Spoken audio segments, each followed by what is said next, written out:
Hello! Today I will be doing a video on Judas and the Black Messiah, a biopic about Fred Hampton, a famous activist, and the informant that helped take him down.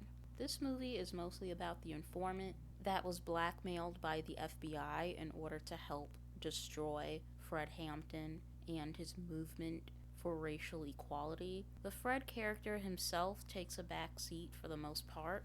I wasn't familiar with Fred Hampton. I just found out about him when the movie was announced. At times, it felt like a horror movie, and in a way, living under a system of white supremacy is a horror movie.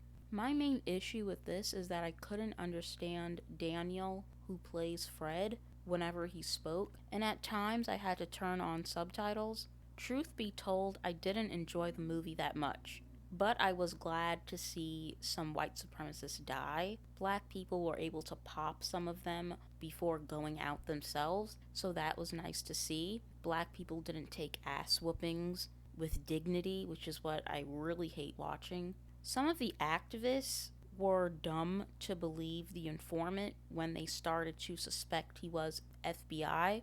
There was a part when he said he was a carjacker, and they should have kicked him out of the group just as a safety precaution. Equality means death. Fred Hampton didn't just speak to black people, he also spoke to whites and tried to speak some sense into them, and to a certain extent that did work, and that's why the FBI was on alert. Fred Hampton was all about people of color and all people getting together and having a resolution to defeat the system. The police department, FBI, did not want this because they wanted to preserve their power and keep the white family intact. This was all about avoiding going extinct as a white race.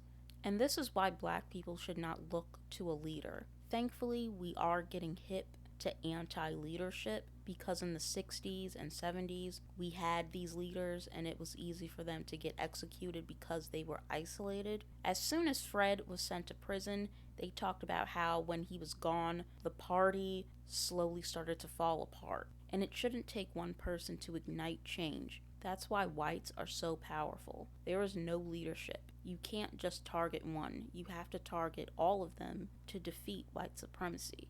To me, this movie is not black empowerment, although I wasn't expecting it. It's a look at the mind of a racist and their motives, and to showcase what black people did wrong before, which was putting all of their attention on one person. This is a good movie to watch if you're black, to see what the community did wrong and to not repeat those mistakes, to trust our gut instinct and to not let sambos within our circles, to not have a leader. The community as a whole should be the leader. I'm not going to give this a rating because, again, I didn't like the movie itself, but it is a good movie to study.